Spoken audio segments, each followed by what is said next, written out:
Thanks to the magic and wonder that is producer Jason Blum, this film has found a second life.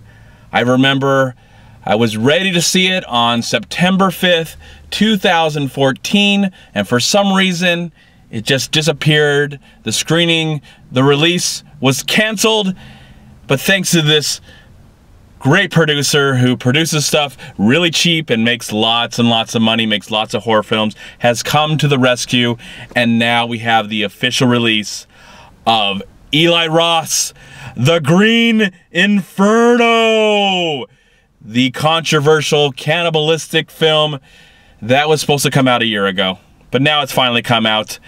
Is it worth the wait? Was it at least interesting on a horror level? Because that's what I'm going to judge this movie only. I'm not going to base it on film in general, my review. I'm going to base my review on the horror genre. And of course, Eli Roth's career, his up and down career that I have enjoyed. Don't know if I like him as a, I don't know.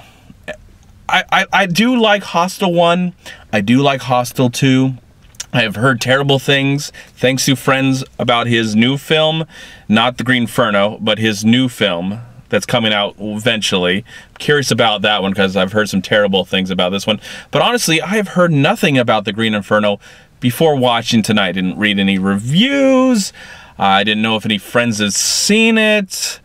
I just tried to stay away from anything and try to have an open mind and really, honestly, just focus on the movie itself.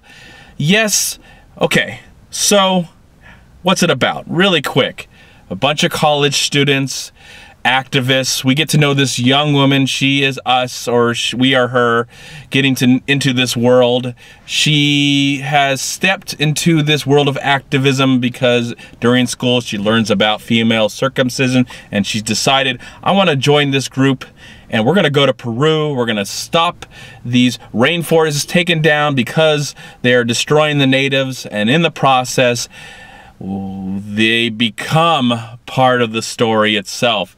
They get in way over their head as they get to Peru and they meet the natives face to face. That's all I'm going to say. Of course, I brought up the word cannibalism. So yes, that is a factor of the movie. And again, I was really quite worried about watching this movie, mainly on the fact that is the subject matter. It's Eli Roth, and he loves to give us torture porn. He did a really great job with Hostel 1 and 2. Wasn't a big fan of Cabin Fury. Did I like The Green Inferno? You know what? I will say that this is a decent film. It's nothing new in the horror genre story-wise. And of course, the cannibalist story in the horror genre has been done before, and most notably, Cannibal Holocaust. That's the one film that I've never seen that I've heard about, though at the end of the film they indicated in the credits, not only did they indicate the actors and directors and producers' Twitter account for some reason, but they also indicated probably the films that this movie was inspired by. So there's like a list of films, but anyways, that's just whatever. So I'm not really, this is kind of my, I guess why I say my first horror cannibalist film that I've ever seen in my life. And I would say I liked it, somewhat. I like the main actress. Again, there's really no movie stars there's no movie stars. There's some actors that I recognize. One of the activists is actually one of the Spy Kids, the guy Spy Kid. Daryl Sabababa, whatever his name is. So the guy Spy Kid, it was nice to see him in the movie. I like the actress. I like the setting. It takes a while for the movie to get going. Of course, we have to have all the setup of meeting the girl, and she's meeting the activist. They do the activism, and then they get with the cannibals, and then the movie goes from there. So there's a lot of setup that I felt was necessary, but maybe it wasn't handled like amazingly. It was okay. You know, it was nothing really shocking when it came to that. But when we get to the cannibalism stuff itself and some characters that I kind of cared about just a little bit, it was really shocking, really disturbing. The effects were really good. You know, there's times where the movie has some bad dialogue or bad characters when it comes to the, you know, the white people, I guess you could say. And I'm taking out the movie like, oh, it's only a movie. But then when we get to the natives, and they look like they hired real natives, hopefully they're not cannibalists, but maybe they were at one time, I don't know. You get a sense of, wow, this is only a movie. This is only a movie. So there's moments where I'm taken out of the film and I'm brought back to the movie. And I think because of the final half of the movie, which took a while to get to, I did find the movie to be entertaining. Shocking, horrific, disturbing, and I was surprised that there was a lot of nudity in the film. A lot of cover-up of stuff. I mean, there's a tad bit of nudity. I was surprised that they just didn't go for the throat on that aspect. But I do appreciate the amazing effects. I do want to acknowledge that the effects are done by Greg Nicotero and his team, so you expect great effects. He works on Walking Dead. He did Evil Dead 2, and he's been working in the business. He's probably one of the best makeup artists ever and inspired many other makeup artists. So all that aspect, the production value, the natives, the look, the makeup, the gore, the horror element. Yes, horror. You know, when you go to see a horror film, you want to feel the horror. Yes, you can kind of push aside the cliches that this movie definitely has, and they're there. They're glaring, they're there. Not going to get into much. But when it comes to the horror of this horror film, it's really good. They put a lot of work into it. I really commend Eli Roth and his team for that aspect of the movie, and that's what held my attention throughout the entire film. And I did care about the main actress.